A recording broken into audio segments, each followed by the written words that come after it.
Jerusalem kulangin Ayram Einam Atim Zauka Karoin Gilno Kaiti Karoin Gil Kaklo Maiti Asit no na umno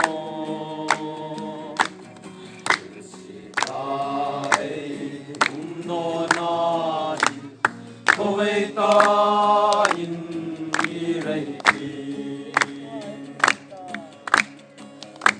kul hai atim zauka sungtin kul hai atim ka urantin atim kapoka mi hai suka ai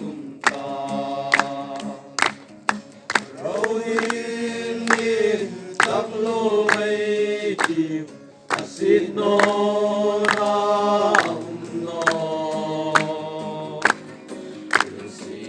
Silsikai umno natin Kawaitain niraiti Kalpa kaile kapasuman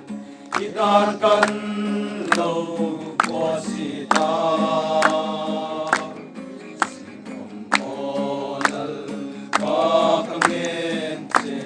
Kamitli tingilno Roin kaklo maiti asit no na umno Sitai umno natin kawaitain niraiti Hai tu lo sultain Wakil ten lo tung sin kom Ansul hai sim an kirtin Malsom kati ka Roin gil taklo may tim Asit no na umno Silsikai umno natin Kawaitain niraiti Lihai tu lo sultain Wakil chen lo tung sin kom